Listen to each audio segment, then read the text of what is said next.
5월, 6월은 저희가 태양의 후예는 아니고 왕의 후예라는 제목으로 우리가 하나님의 말씀을 듣고자 합니다. 여러분들 크신 은혜 또 누리고 하나님 만났으면 좋겠습니다. 우리 하나님 말씀 보겠습니다. 열왕기상 9장 1절부터 9절까지의 말씀입니다. 열왕기상 9장 1절부터 9절 528쪽입니다.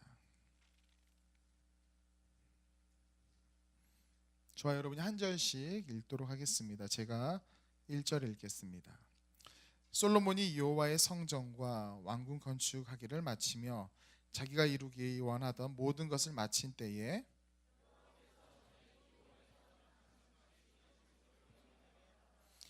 여호와께서 그에게 이르시되 내 기도와 내가 내 앞에서 간구한 바를 내가 들었은즉 나는 내가 건축한 이 성전을 거룩하게 구별하여 내 이름을 영원히 그곳에 두며 내 눈길과 내 마음이 항상 거기에 있으리니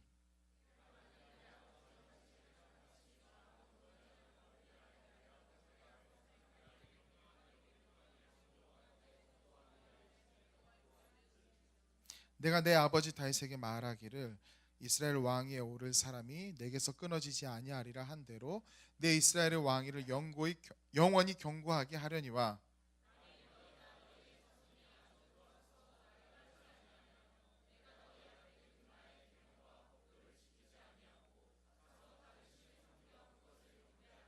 내가 이스라엘을 내가 그들에게 준 땅에서 끊어버릴 것이요 내 이름을 위하여 내가 거룩하게 구별한 이 성전이라도 내 앞에서 던져버리리니 이스라엘은 모든 민족 가운데서 속담거리와 이야기거리가 될 것이며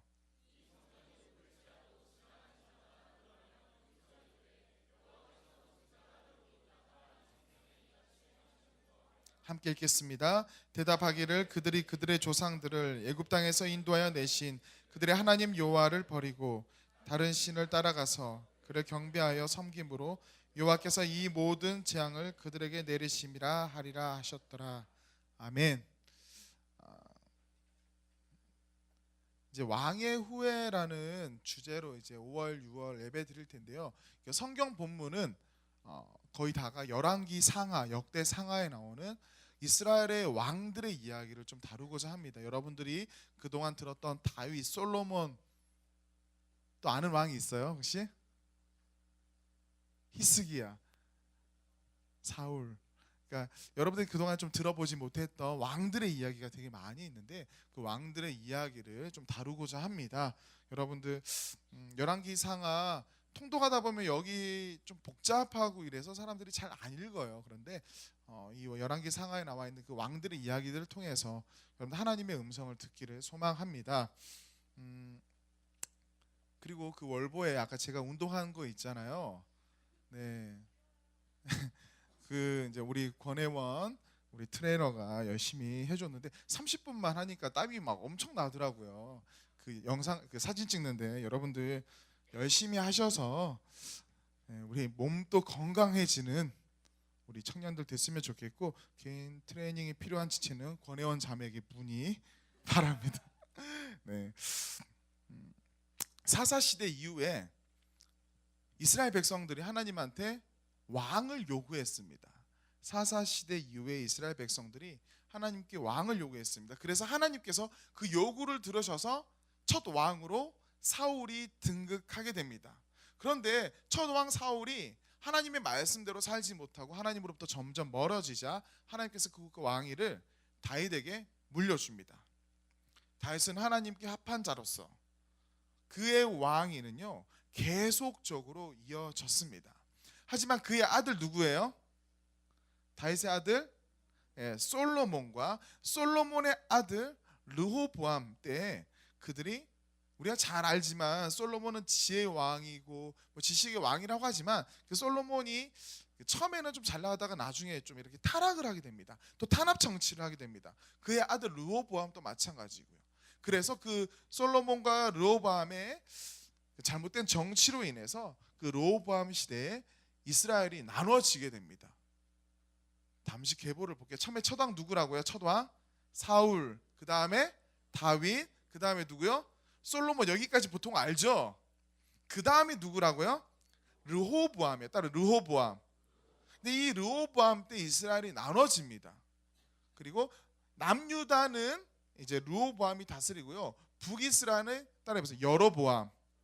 여로보암이 다스립니다. 그래서 이제 북이스라엘, 남유다 이렇게 갈라진 상태로 남유다는 20명의 왕이 다스리게 되고요. 북이스라엘은 총 19명의 왕이 다스리다가 각각 남유다는 바빌로니아, 북이스라엘은 아시리아한테 이제 결국에는 나중에 멸망하게 됩니다. 하나님께서는 백성의 지도자인 이 왕들이 하나님의 자녀로 돌아오기를 아주 원하셨습니다. 왕이 어떻게 정치하느냐에 따라서 그 백성들의 영적인 상태가 달라졌기 때문에 그 왕들이 하나님께로 돌아오기를 원하셨어요. 그래서 그 왕과 백성들이 돌아오기를 원해서 하나님께서 선지자들을 보낸 겁니다. 성경에 선지자가 나타났어요. 그럼 그 시대는 악한 시대일까요? 선한 시대일까요? 악한 시대예요. 아, 잘했어, 칭찬하기 위해서 보낸 선지자는 없습니다. 대부분이 제발 좀 돌아와, 제발 좀 돌아와 이렇게 간청하기 위해서 선지자를 보냈습니다.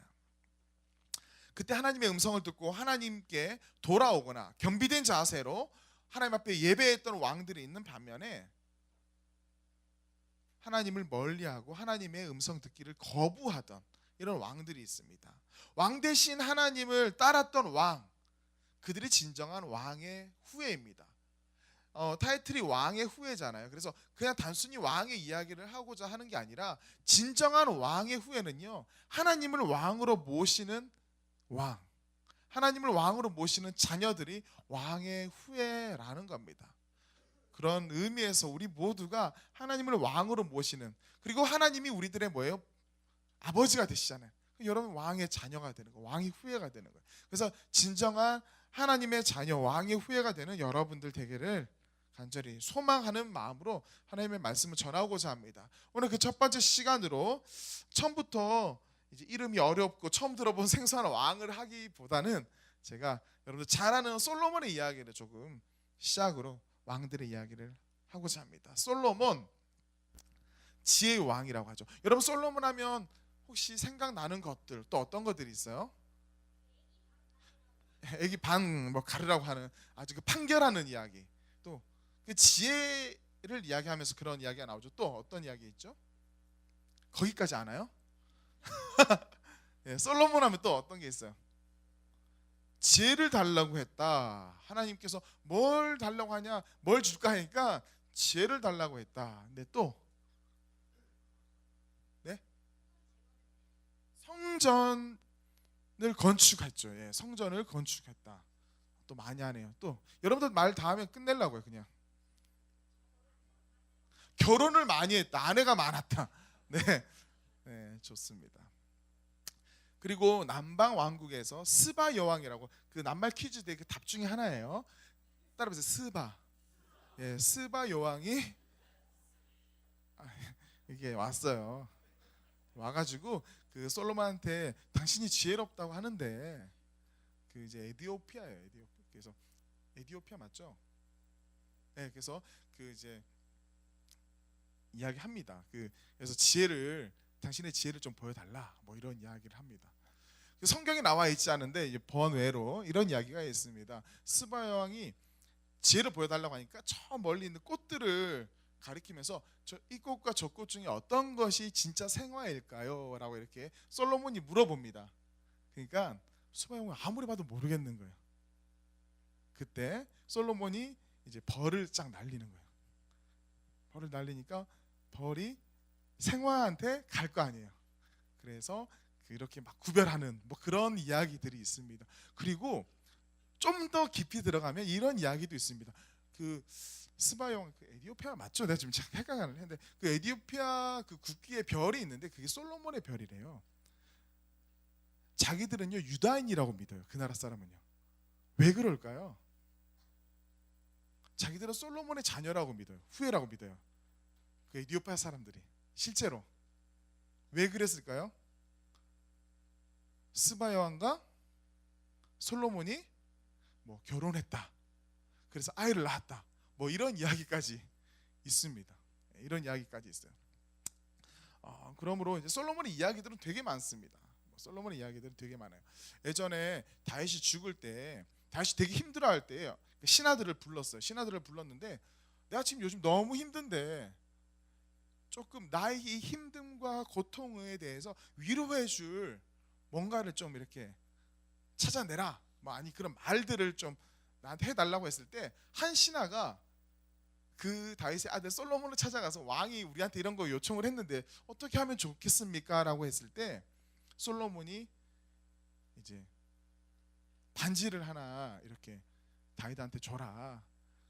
근데 그 반지 안에 안쪽에 이제 글씨가 새겨져 있는 거예요. 어떤 글씨를 새겼냐면 이 또한 지나가리라.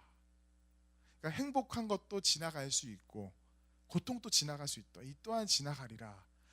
그러니까 우리가 아주 지혜로운 말이죠. 행복할 때도 이 또한 지나갈 수 있으니까 늘 겸비된 자세로 살아라. 이런 의미도 있고 정말 힘들 때 아플 때 고통스러울 때 이 또한 지나가리라.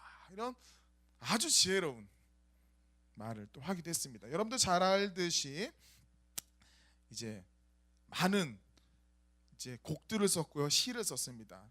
1500곡을 썼고요. 3000개의 금원, 잠언을 또 썼다고 합니다. 엄청난 사람이죠. 우리가 잘 알듯이 솔로몬 저축은행도 있죠.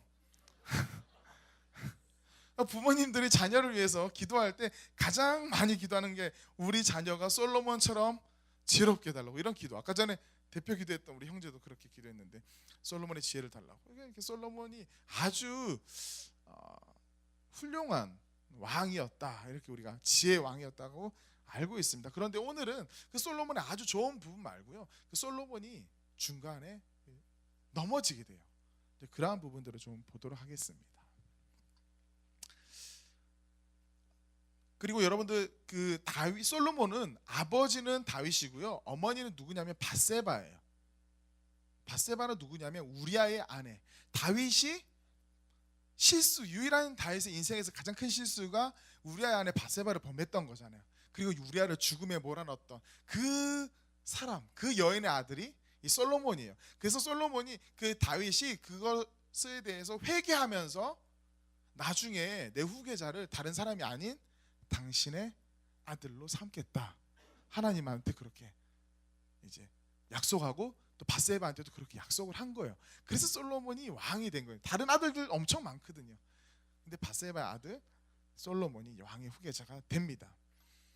다윗은 예전부터 하나님을 향한 성전을 건축하기를 원했어요.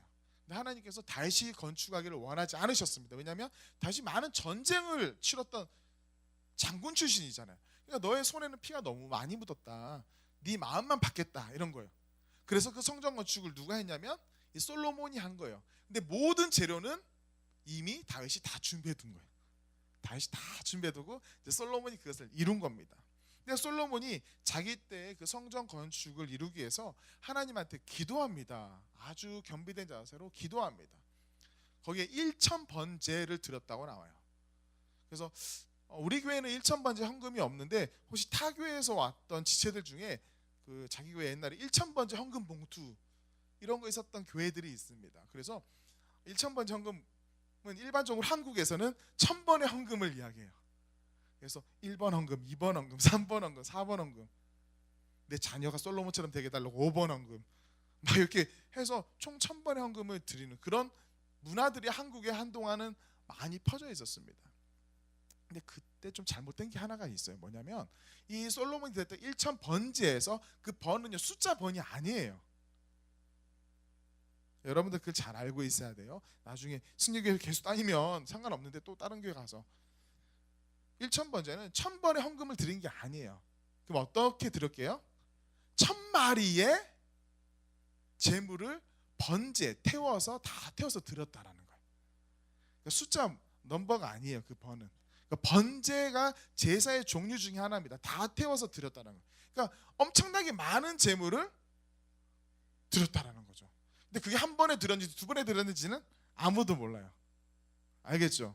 어쨌든 엄청나게 많은 그만큼 하나님을 향한 정성은 대단했던 거예요. 엄청났던 거죠. 그 1,000번째 헌금 드리는 것을 비판하는 건 아니고 알고 드리라는 거예요. 예. 그래서 어떤 사람은 1,000번 딱 드리면 어머니가 내 아들이 엄청 갑자기 똑똑해질 줄 알고 999번 내일은 우리 아들이 솔로몬처럼 지혜롭게 되는 날 마지막 1,000번째 헌금 했는데 변화가 없어. 그런 경우가 되게 많아요. 근데 그런 의미가 아니라 정성스럽게 드렸다. 그래서 1,000번째 헌금할 때도 실제로 뭐 1,000번 해도 돼요. 그러니까 내 정성이 담긴 거지. 근데 그게 어떤 1,000번 드렸다 해서 하나님께서 그 복을 준 게 아니에요, 여러분들. 그냥 그 마음을 받으신 거죠. 그래서 1,000번째 마리의 그 하나님의 그 제사를 보고 하나님께서 감동을 받은 거죠. 하나님께서 야, 내가 너한테 뭔가 선물해 주고 싶다. 뭘 줄까? 뭘 받았으면 좋겠냐 할 때 이 솔로몬이 열왕기 상에는 이렇게 말합니다. 듣는 마음을 주십시오. 듣는 마음. 따라서 듣는 마음. 그러니까 듣는 마음을 달라고 말합니다. 우리가 보통 이제 지혜를 달라고 말하는 것은요, 이 열왕기 상에 있는 내용이 나중에 역대기에 나오는데 그 역대기에는 이 듣는 마음을 지혜와 지식으로 이렇게 따로 설명해. 거기서는 지혜와 지식을 달라고 하는데 결국에는 지혜는 여호와 하나님을 경외하는 데서 여호와 하나님의 음성을 듣는 데서 시작하는 거거든요. 그래서 내가 하나님의 음성을 듣는 마음을 달라는 거죠. 그리고 백성의 소리를 들을 수 있는 마음을 달라는 그 듣는 마음을 달라고 하자 하나님이 감동받은 거예요. 그래서 대부분의 왕들은 힘을 달라고 하고 권력을 달라고 하고 물질을 달라고 할 텐데 너는 지혜를 요구하고 듣는 마음을 요구하는구나. 그래서 지혜뿐만 아니라 지식도 주고 또 플러스 알파로 부귀와 영화까지 내가 모든 복을 주겠다 한 거죠. 여러분들에게 하나님께서 원한다고 뭐 소원 하나 들어준다고 하면 여러분들 무엇을 구할까요? 로또 1등? 좋은 배필? 여러분들은 만약에 한 가지 소원을 들어준다고 한다면 마치 옛날에 우리 드래곤볼 7개 딱 모으면 막 이야기하잖아요. 네. 드래곤볼에서는 여러분 어떤 걸 구할까? 나 이제 생각을 해봤어요. 나는 어떤 걸 구할까? 여기서 말하진 않겠습니다. 어쨌든 너무나 많은 하나님께서 복을 이 솔로몬에게 주었습니다. 그래서 솔로몬은요 정말 많은 사람들이 부러워할 만한 지금 상황이 된 거예요. 많은 사람들이 존경하고 정말 많은 사람이 떠높이고 부족할 게 없는 솔로몬이 된 겁니다. 많은 나라를 정복을 했고요. 나라는 평온했고 예술과 문화는 아주 발달하게 되었습니다. 그런데 있잖아요. 그때 우리가 꼭 기억해야 되는 게 뭐냐면 하나님께서 복을 준다고 했을 때 그 복만 주는 게 아니라 이렇게 조건을 내걸었어요. 어떤 조건이냐면 3장 14절입니다. 혹시 방송실 있나요? 네, 3장 14절 다 같이 읽겠습니다. 시작. 내가 만일 내 아버지 다윗이 행한 같이 내 길로 행하며 내 법도와 명령을 지키며 내가 또 내 날을 길게 하리라.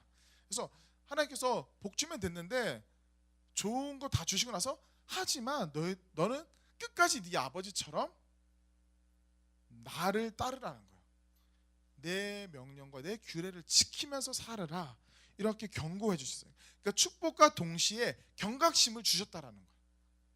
축복과 동시에 경각심을 주셨다라는 겁니다. 그 시간이 흘렀습니다. 솔로몬이 실제로 성전 건축을 했어요. 어마어마한 건축을 한 겁니다. 그리고 솔로몬이 기도합니다. 오늘 읽었던 본문 전에 열왕기상 8장에 대부분의 이야기가 솔로몬이 기도하는 내용인데요. 나중에 진짜 꼭 시간 되면 그 열왕기상 8장 솔로몬이 성전을 건축해 놓고 어떤 기도를 드렸는지 한번 읽어보세요. 정말 기도의 본이 되는 기도를 합니다. 아주 감동적이에요. 아주 감동적이고 정말 하나님은 올려드리면서 백성들을 생각하는 솔로몬의 기도, 그리고 내 백성만 생각한 게 아니라요, 솔로몬이 열방에 있는 다른 나라 사람들을 위한 기도까지 다 해요. 다른 나라 사람들까지. 당시 이스라엘이 약간 선민 사상 때문에 이스라엘 중심의 그런 사상을 가지고 있었는데 이 솔로몬은요 다문화적인 어떤 이 모든 열린 마음까지 있었던 거죠. 그래서 타문화권에서 온 사람들, 이방 사람들, 적군을 위한 기도까지 다 합니다. 아주 놀라운 기도를 하죠. 그리고 오늘 우리가 읽었던 이 9장이요, 그 기도를 들으시면서 하나님께서 하신 이야기예요. 9장 1절에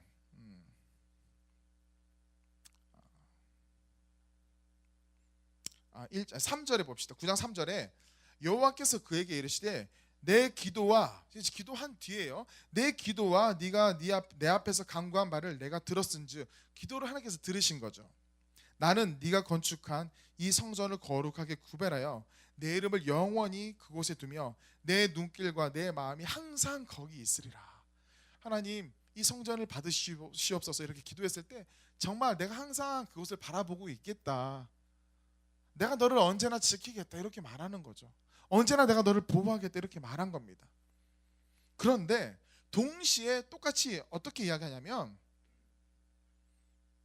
네가 만일 4절에 네가 만일 내 아버지 다윗이 행한 같이 마음으로 온전히 하고 바르게 하여 내 앞에서 행하며 내가 내게 명령한 대로 온갖 일에 순종하여 내 법도와 율례를 지키며 내가 너의 날을 길게 하리라 하면서 거기서 또다시 경각심을 주는 거예요. 근데 여기서 좀 더 진합니다. 만약에 그런데 네가 나에게서 돌아서면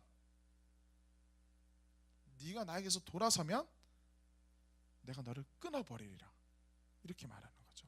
그리고 이 성전은 모든 민족 가운데서 속담거리가 되고 이야기거리가 될 것이다 라고 말합니다. 저는 그 성경 통독을 하면서 8장을 읽고 9장에 넘어오면서 8장의 기도가 너무 감동적이었기 때문에 감동받은 하나님의 멘트까지 참 좋았어요. 그런데 굳이 그런 거 있잖아요. 여러분들 너무나 잘했어요. 뭔가를 잘했는데 예를 들어서 오늘 영상팀이 너무 수고했어요. 영상팀이 잘했어요. 영상팀이 이 영상을 하나님께 올려드립니다 하고 만들었어요. 그러면 너무 잘해서 사람들도 박수치고 되게 좋았죠. 그리고 칭찬을 해요. 그런데 하나님이 괜히 너무 잘했어 칭찬하고 나서 이렇게 말하는 것과 같은 거예요. 너무 잘했어. 그런데 앞으로 영상의 질이 떨어지면 내가 너를 끊어버리리라 이렇게 말하는 거하고 똑같은 거예요. 또 막 웃고 있는데 영상팀들. 예. 지금 솔로몬이 엄청나게 건축을 해가지고 엄청난 시간을 들여서 건축을 하고 나서 축복기도 하나님께 간구까지 하고 하나님께서 그 기도 들어서 축복하겠다, 거기서 마무리되면 좋은데 하나님이 굳이 약간 소방수처럼, 그런데 네가 만약에 내 말대로 안 하면 이 성전도 전부 다 속담거리가 되고 이야기거리가 될 거야, 비방거리가 될 거야, 굳이 그런 이야기를 하셨다라는 거예요. 왜 하셨을까? 왜 하셨을까? 우리가 그걸 한번 잘 생각해 봐야 됩니다. 솔로몬은요 엄청난 부귀영화를 누리게 됐습니다. 그 수입이 어마어마했어요. 보통 방패는 전쟁용이에요. 전쟁용. 근데 솔로몬의 전쟁용 방패보다 의전용, 사람들한테 보이기 위한, 이제 누군가가 방문했을 때 보이기 위한 그 의전용 방패를, 금방패를 엄청나게 많이 만들었고요. 성전뿐만 아니라 상하궁, 그리고 병거도 1,400대, 마병도 12,000명, 은을 돌같이 여겼고 백향목을 뽕나무처럼 여겼대요. 은을 돌같이 여겼대요. 그러니까 어마어마한 이제 부를 누린 거죠. 그런데 솔로몬이 있잖아요. 그 지혜가 있고 지식이 있고 부와 영광, 명예도 있는데 이 모든 것 때문에 넘어질 수 있다라는 것을 하나님은 알고 계셨던 거예요. 그렇기 때문에 복을 주시면서도 이 복이 노라하고 넘어지게 해서는 안 된다라는 거예요. 보통 우리가 그런 이야기 하잖아요. 너무 갑자기 부자가 되면 탕진할 가능성이 있다고 하잖아요. 여러분들은 안 그럴 것 같다고 하지만 늘 그래서 부를 원하지만 생각보다 부가 갑자기 오면 탕진할 가능성이 많다라는 거예요. 왜냐하면 누구나가 그러한 약함이 있거든요. 근데 솔로몬도 그럴 수 있다라는 거예요. 그래서 하나님께서는 복에 복을 막 더하시면서도 그래도 이 복을 네가 잘 사용해라 그렇게 말씀하시는 거예요. 그런데 너무나 안타까운 것은 솔로몬이 그렇게 하지 못했다라는 겁니다. 열왕기상 11장 1절에 우리 한번 열왕기상 11장 1절 있나요? 9장 6절 말고 11장 1절 있어요 혹시요? 없습니까? 11장 1절에 이렇게 나옵니다. 솔로몬 왕이 바로의 딸 외에, 그러니까 첫 번째 아내도 바로의 딸을 아내로 삼았어요. 그때 정치적인 목적으로요. 첫 번째 아내도 그렇고 바로의 딸 외에 이방의 많은 여인을 사랑하였으니 곧 모압과 암몬과 에돔과 시돈과 헷 여인이라. 하나님이 가장 싫어하는 거예요. 하나님을 알지 못하는 이방 사람들하고. 지금은 좀 이런 개념하고 좀 달라요. 다문화 개념하고 다른데 그 당시에는 아주 종교적인 개념들이 컸기 때문에 그 여인들을 사랑했다라는 거예요. 그 여인들과 결혼했다라는 겁니다. 그리고 11장 4절 우리 다 같이 읽습니다. 성경 찾아서 11장 4절 시작. 솔로몬의 나이가 많을 때에 그의 여인들이 그의 마음을 돌려 다른 신들을 따르게 하였으므로 왕의 마음이 그의 아버지 다윗의 마음과 같지 아니하여 그의 하나님 여호와 앞에 온전하지 못하였으니. 너무나 슬픈 거예요. 우리가 정말 내 자녀가 솔로몬처럼 되게 해달라고 했는데 그런 부모님들 이거 알고 기도하셨나 모르겠어요. 보통 솔로몬 열왕기상 8장까지만 읽고 대부분 기도해요. 지혜와 지식과 부귀와 영화. 근데 있잖아요, 11장 넘어가면서 그렇게 넘어져 버리는 겁니다. 우리 형제들은 자매들한테 되게 약하거든요. 하와는 누구한테 아담은 누구한테 약했어요? 하와한테 약했잖아요. 근데 이 많은 여인들이 이 다윗의 마음을 흔들어 놔 버리는 거예요. 그리고 흔들어 놔서 이 솔로몬이 마음을 돌려서 이방신을 섬기는 정도까지 나아간 거예요. 그냥 하나님을 그렇게 신뢰하고 1000번째까지 드렸던 이 솔로몬이요, 이방의 신한테 예배했던 자로 변질된 겁니다. 이방의 산당들을요 예루살렘 중심부에 세우고요, 성전을 건축했던 그 솔로몬이요 이방의 어떤 산당들을 그 예루살렘 가운데 또 세워버립니다. 왕상 11장 5절에서 8절에 구체적으로 나옵니다. 시돈 사람의 여신 아스다롯, 암몬 사람의 가증한 밀곰, 그리고 7절에 모압의 가증한 그모스, 그리고 암몬 자손의 가증한 몰로, 이러한 이방 신들의 섬기고 그 산당을 세웠다라는 거죠. 너무나 안타깝습니다. 이스라엘 중심부가요 이방 사상에 물든 사람으로 가득 차기 시작했습니다. 이방 사람, 이방신을 섬기는 사람들로 그 땅에요 가득 차기 시작하는 거예요. 그 중심부가. 결국에는 솔로몬의 후계자 르호보암도요 이스라엘 백성의 아내의 아들이 아니에요. 암몬 여인의 자녀예요.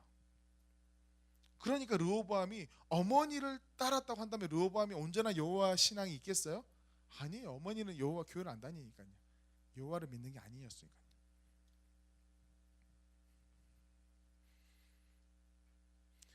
열왕기상 11장 9절에서 10절 이렇게 나옵니다. 9절에서 10절 우리 한번 읽어볼까요? 시작. 솔로몬이 마음을 돌려 이스라엘의 하나님 여호와를 떠남으로 여호와께서 그에게 진노하시니라. 여호와께서 일찍이 2번이나 그에게 나타나시고 이 일에 대하여 명령하사 다른 신을 따르지 말라 하셨으나 그가 여호와의 명령을 지키지 않았으므로. 2번이나 그에게 나타났다고 했어요. 제가 2번을 아까 이야기했습니다. 처음에 1000번째 드렸을 때 하나님께서 내가 너한테 복 주겠다 해놓고 한번 경고의 말씀을 주셨죠. 그리고 성전 건축한 뒤에 한 번 더 나타나셔서 말씀하셨어요. 이미 그렇게 약할 줄 알고 그렇게 말씀하셨어요. 그럼에도 불구하고 솔로몬이 마음을 돌렸다라는 거예요. 마음을 돌렸다라. 그래서 너의 나라를 빼앗아서 너의 신하에게 주리라. 그 신하가 누구냐면 여로보암이에요. 여로보암. 그래서 르호보암 자기 아들 때 그 갈라치게 됩니다. 하지만 그 완전히 그 솔로몬의 그 나라를 완전히 무너뜨리진 않아요. 왜냐하면 다윗하고 약속을 했거든요. 다윗한테 너의 자손들이 너의 왕자를 계속 이어나갈 것이다 해가지고 남유다는 그 유다 지파가 이제 계속 이제 다윗의 아들들로 계속 왕들이 세워지는 거고 나머지 10지파가 북이스라엘이 되는 거죠. 그리고 중간에 한 지파는 시므온 지파는 그냥 유다에 스며들어 버리는 거예요. 스며들어 버리는 거예요. 그렇게 이제 하나님께 등을 돌리게 됩니다. 우리 형제들 누굴 조심해야 될까요? 우리 형제들 누굴 조심해야 될까요? 우리 형제들 누굴 조심해야 될까요? 우리 자매들, 여기 있는 자매들은 조심 안 해도 돼요. 우리 형제들 알겠죠? 여기 있는 자매들은요, 마음을 돌려서 하나님께로 돌리게 할 사람들이니까. 맞죠, 자매들? 네. 네. 근데 제대로 안 믿고 이러면 마음을 돌릴 수 있어요. 충분히요. 우리 형제들도 마찬가지입니다. 자매들도 마찬가지. 똑같아요. 그리고 솔로몬이 이것만 잘못한 것이 아니라 그 당시에 가나안 땅에 잔류했던 그 가나안 원주민들이 있어요. 그 가나안 원주민들을 강제 노동을 시켰어요. 강제 노동. 그래서 그 성전 건축하고, 성전 건축만 한 게 아니라 여러 가지 궁 세우고 뭐 건축하는데 인생의 그 왕 그 주기 동안에 2분의 1을 뭐 건축하는데 다 써버렸어요. 근데 그 쓸 때 강제 노역을 시켰다라는 거예요. 그게 또 솔로몬이 잘못한 거예요. 또 어떤 잘못을 했냐면, 솔로몬이 이제 많은 부를, 그리고 많은 이제 왕궁을 위해서 많은 음식물을 이렇게 세금을 받는데 여러 지파들이 돌아가면서 한 달에 한 번씩 내는 거예요. 근데 자기가 속해 있는 유다 지파한테는 받았을까요, 안 받았을까요? 안 받은 거예요. 그러니까 다른 지파들이 불만이 생길까요, 안 생길까요? 생기는 거예요. 그러니까 점점점 그런 불만들이 생겼다라는 거예요. 그러니까 솔로몬이 처음에는 잘하다가 나중에는 지혜의 근본인 여호와를 경외하는 것을 잊어버리자 그 지혜가 사그라들기 시작한 거죠. 지역을 차별한 거죠. 지역을 차별한 거죠. 솔로몬의 부귀와 영화, 여러분들은 그 솔로몬의 부귀와 영화를 가지고 싶으세요? 솔직하게 말해보세요. 솔로몬의 부귀와 영화, 여러분들 가지고 싶지 않으세요? 네. 연봉 적게 받고 싶어요? 많이 받고 싶어요? 난 진짜 연봉 적게 받고 싶다, 많이 안 줬으면 좋겠다, 이런 사람이 있어요? 나는 늘 그냥 청빈하게 살고 싶다. 옷은 진짜 1년에 한 벌 정도만 살 수 있을 정도, 외식은 1년에 한 3번 정도로 나는 족하다, 더 이상은 불필요하다, 뭐 이런 사람이 있어요? 네. 쉽지 않다라는 거예요. 대부분의 솔로몬이 부귀와 영화를 강구하고 원해요. 부모님들도 우리 자녀들이 그렇게 살기를 원해요. 그렇게 기도해요. 사실은요. 사실은 부모님들이 우리 자녀를 위해서 기도할 때 진짜겠지만 진짜 지혜만을 달라고 기도할까요? 지혜 플러스 알파에 더 있었던 거예요. 많은 마음들이요. 우리 어머니 아버지도 그랬어요. 우리 어머니 아버지도 저를 위해서 솔로몬 같은 사람이 되게 해달라고 이렇게 기도 많이 하셨어요. 솔로몬의 지혜뿐만 아니라 그 뒤에 것에 관심 많았죠. 그러니까 우리 아버지가 장로님이고 어머니 권사님인데 제가 신학교 간다고 하니까 아무 말 안 하시더라고. 우리 아버지가요. 진짜냐? 어머니는 뭐 저한테 이제 뭐 미리 저한테 이야기하신 분이라 상관없는데, 아버지가 하나밖에 없는 아들, 저 신학교 갑니다. 우리 아버지가 아무 말 안 하시더라고요. 아무 말 안. 그 나중에 제가 선교 가겠습니다, 그러니까 더 아무 말 안 해요. 네. 자기들이 원했던 건 그게 아니었거든요. 네. 아버지가 원한 게 그거 아니었어, 그 당시에는. 지금은 다 이해하시지만, 여러분, 비록 하나님의 축복이라고 할지라도요, 그것이 목적에 따라 제대로 사용되지 않을 때는요, 저주가 될 수 있다라는 거예요. 하나님께서 주신 복인데 그 복을 잘못 사용했을 때는 그 복이 저주가 될 수 있다라는 거예요. 솔로몬한테 하나님께서 너무 많은 걸 주셨어요. 근데 그것이 오히려 솔로몬을 넘어지게 하였다라는 거예요. 우리가 잘 생각해야 돼요, 여러분들. 청년의 때예요. 나도 넘어질 수 있구나. 늘 경각심을 가지고 살아야 돼요. 나도 넘어질 수 있구나. 근데 넘어질 때 넘어지더라도 일단 주십시오. 우린 늘 그런 생각하잖아요. 일단 붙여주십시오.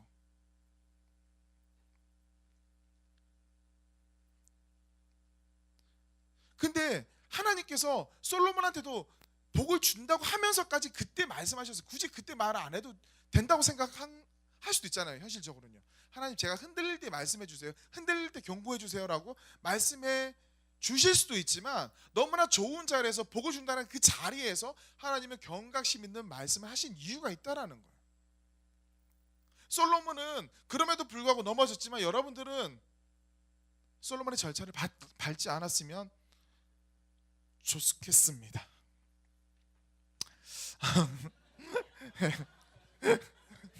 알겠죠? 네. 이러한 목적이 틀어진 계기는요, 여호와를 경외하는 것이 지식의 근본이라는 원리를 무시하기 시작했을 때부터입니다. 이상하게도요, 진짜 그래요. 하나님께서 복 주신 뒤에 너무나 많이 넘어져요. 중세 교회가 그랬어요. 처음에는요, 로마의 탄압이 너무 심했어요. 너무나 심했어요. 그때는요, 죽을 듯 했지만 살아났어요. 그런데 있잖아요, 기독교가 공인되고 나서 기독교에 부가 생기고 권력이 생긴 이후부터 기독교는요, 타락하고 변질되기 시작했어요. 을에서 갑이 되자마자 하나님의 자녀로서의 삶은 거부하고요, 세상에서 내가 왕이 되고자 했다라는 거예요. 한국 교회도 마찬가지예요. 우리 한국 교회는 역사가 그렇게 길지 않습니다. 정말 역사 짧아요. 겨우 100년 이제 넘었어요. 너무나 짧은 시간에 한국 교회가 부흥했어요. 교회가 아주 커졌어요. 대형화되기 시작했어요. 한때는 전 세계에서 가장 큰 교회 10개 교회 중에 7개 교회가 한국에 있다. 그것이 우리들의 자랑일 때가 있었어요.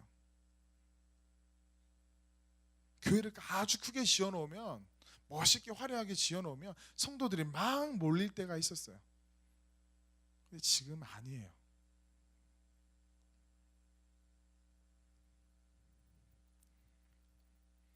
핍박에서 벗어나서 부귀와 영광을 차지하게 되자 그것을 도리어 오용하게 되고 남용하게 되고 그러면서 타락하게 되고 퇴보하게 되었다는. 그리고 지금 한국교회는 지금 그런 과정 중에 있어요. 여러분들한테 지금 달렸어요. 한국교회는 여러분들이 어떻게 하느냐, 어떻게 하느냐.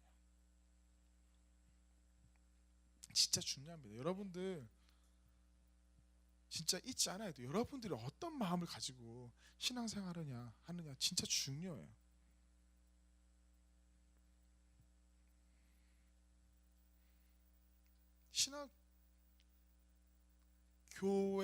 신학교에 가려고 마음먹은 사람들은 어느 정도 신앙이 두터운 사람들이 학생들이에요. 교회에서도 각 교회 청년부에서도 나름대로 신실하다라고 이야기 들었던 친구들이 신학교를 가요. 근데 있잖아요, 처음에 갈 때는 1학년 때는 그래요. 아골골짝 핀들에도 어디든지 가오리라. 이 찬양을 되게 좋아해요. 아골골짝 핀들에도 정말 힘든 곳이거든요. 어디든지 가오리라 이런 마음으로 신학교에 딱 들어가거든요. 그런데 있잖아요, 진짜 힘든 곳에 오라고 하면 안 가요. 그리고 조금 내가 막 큰 교회에 있다. 그러면 큰 교회 내가 어디 들어가게 됐다. 그럼 갑자기 목이 이제 굳기 시작해요. 진짜요.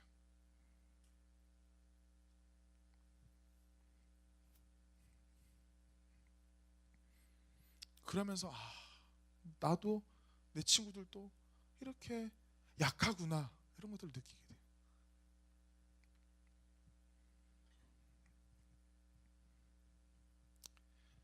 솔로몬은 아주 세계적인 사람이었습니다. 여러분 세계적인 인물이 되기를 원하죠? 또 부를 누리길 원하죠? 아주 경제적인 경영과 경제의 왕이었어요. 그런데 너무나 안타까운 것은 솔로몬한테 부족했던 건 신앙이라는 거예요. 사실 신앙이 솔로몬으로 하여금 세계적인 사람이 되게 했고 경영과 경제의 왕이 되게 했거든요. 그 신앙이 이런 결과를 만든 거예요. 그런데 주와 객이 완전히 바뀐 거예요. 여러분들 청년들이 무엇을 추구하나요? 여러분들 신앙을 추구하나요? 아니면 부와 명예와 어떤 이성을 추구하나요? 여러분들 어떤 걸 지금 추구하고 살아가나요? 신앙으로 시작했던 솔로몬도 부와 명예와 이성 앞에서 무너졌어요.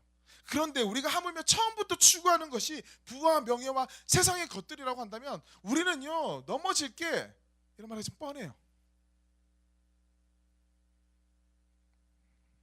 솔로몬조차도 넘어진 거예요. 여러분 우리 경각심을 가지고 들어야 돼요. 솔로몬도 넘어졌어요. 여러분 1000번째 드리는 게 쉬운 게 아니에요. 왕이라도요.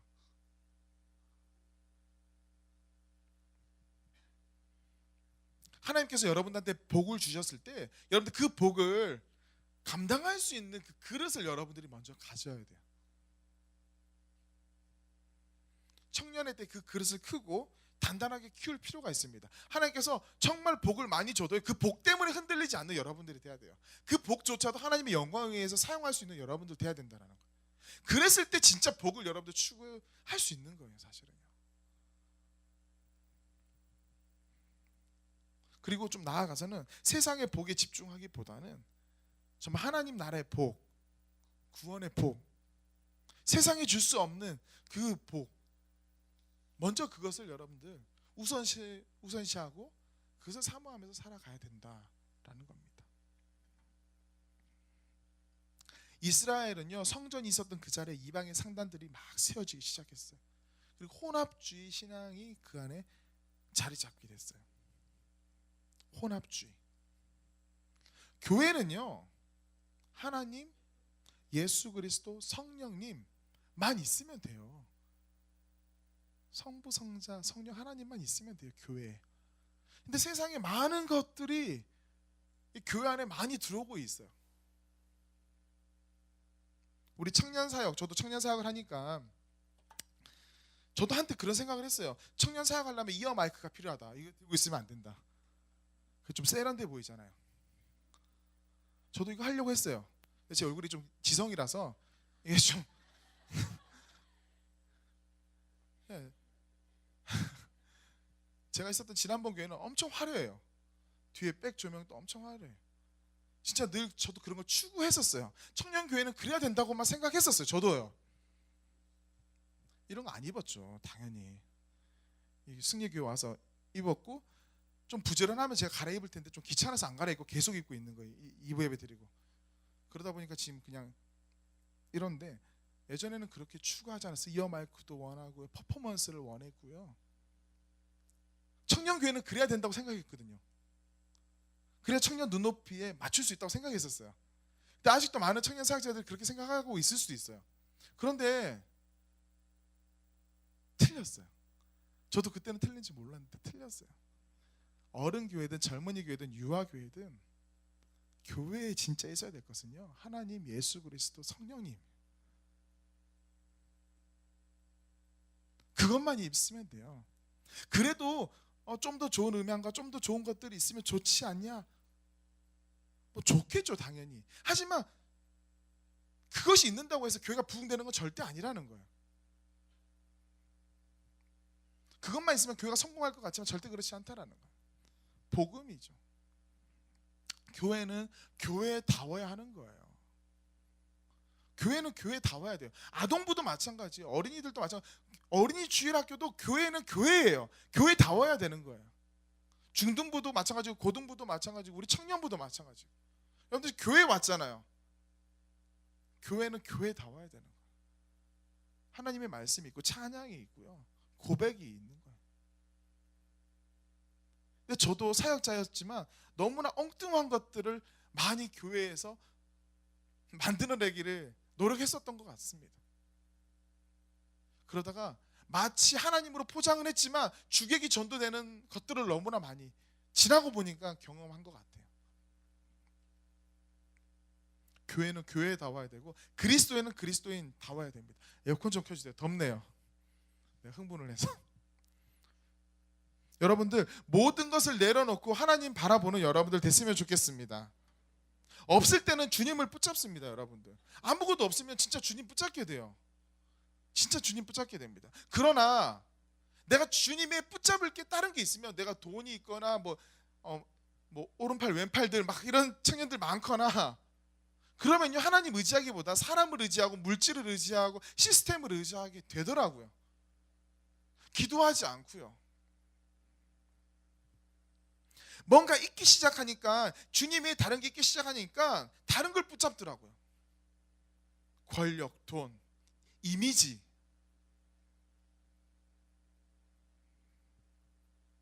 그러나 그 모든 것, 복조차도 있잖아요, 배설물로 여길 줄 알아야 복의 노예가 되지 않습니다. 베드로가 나면서부터 안진뱅이였던 그 자한테 이렇게 말하죠. 내게 있는 것으로 내게 주노니 나사렛 예수 그리스도의 이름으로 일어나 걸으라. 그게 교회가 있어야 되는 거예요. 나사렛 예수 그리스도의 이름요. 지금 여러분한테는 무엇이 있어요? 지금 우리 승리교회는 무엇이 있나요? 솔로몬에게는 처음 하나님이 계셨습니다. 그러나 그 마음을 세상의 다른 것들로 섞이기 시작하고 혼합되기 시작하고 하나님을 버리기 시작한 거죠. 지금 여러분은 듣는 마음을 달라고 했던 순수한 솔로몬의 모습과 같은 마음으로 지금 이 자리에 앉아 있습니까? 아니면 세상에 찌들려 고삐 풀린 망아지처럼 허우적대는 죄로 물든 솔로몬의 모습으로 지금 이 자리에 앉아 있어요? 여러분은 지금 어떤 목적으로 살아가고 있어요? 어떠한 방법으로 살아가고 있어요? 지금 여러분이 이 자리에 앉아 있다라는 것은요, 적어도 언젠가 과거에 하나님이 여러분을 이끄셨고 만나 주셨기 때문에 지금 이 자리에 있는 겁니다. 그 하나님을 여러분들 잊지 않아야 돼요. 하나님의 그 첫사랑을 여러분들 절대 잊지 않아야 돼요. 잊어버렸다면 돌이키세요. 설교 듣고 나서 들었구나, 주일예배 들었어, 이걸로 끝나지 않고 진짜 내가 예전에 처음 하나님께 경배 드렸던 그 솔로몬의 마음이 아니라 변질되고 있다면 돌이키라는 거예요. 돌이키는 거예요. 그래서 하나님께서 여러분에게 복을 아무리 더해도 정말 흔들리지 않는, 오히려 더 뜨겁게 주님과 가까워지는, 하나님 보시기에 가장 상식적인, 하나님께서 보시기에 가장 상식적인, 내가 복을 줬을 때 그 복을 가지고 나와 더 가까워지는, 선물을 주신 하나님과 더 가까워지는, 그래서 하나님이 계속 선물을 주고 싶은 그런 상식적인 그리스도인 우리 청년들 되기를 간절히 소망합니다. 죄로 물들었던 이 솔로몬은요, 후년의 삶을 보내고 나서 그 모든 것이 헛됨을 깨닫고 정말 죽기 전에 하나님께 돌아와요. 다시 정말 다행인 것은 솔로몬이 죽기 전에 하나님께 돌아온다라는 거예요. 후년 지난 말년. 그리고 고백합니다. 전도서 11장 9절의 말씀이죠. 12장까지의 말씀인데요, 청년이여, 잘 들으세요. 청년이여, 내 어린 때를 즐거워하며 내 청년의 날들을 마음에 기뻐하여 마음에 원하는 길과 내 눈이 보는 대로 행하라. 그러나 하나님이 이 모든 일로 말미암아 너를 심판하실 줄 알라. 그런즉 근심이 내 마음에서 떠나게 하며 악이 내 몸에서 물러나게 하라. 어릴 때와 검은 시절이 다 헛되니라. 너는 청년의 때에 너의 창조주를 기억하라. 곧 공고한 날이 이르기 전에, 나는 아무 낙이 없다고 할 해들이 가깝기 전에, 해와 달과 별들이 어둡기 전에, 비 뒤에 구름이 다시 일어나기 전에 그리하라. 그리하라. 솔로몬이 후회하면서 말하는 거예요. 헛되었구나. 내가 처음 하나님과 있었을 그때가 가장 행복했었던 때였는데. 기도하겠습니다. 우리 반주 한번 해주세요. 우리 함께 기도하겠습니다. 기도할 때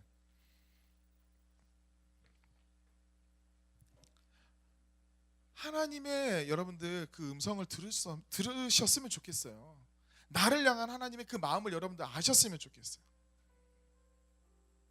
여러분들 진짜 하나님과의 관계에서 얼마나 어떤 거리에 있어요? 정말 하나님과 딱 붙어서 지금 살고 있나요? 진짜 내 안에 계신 분이 하나님인 것 당당하게 말할 수 있나요? 진짜 나는 그리스도인입니다. 그리스도가 내 안에 있는 그리스도인입니다. 고백하면서 살아가고 있나요?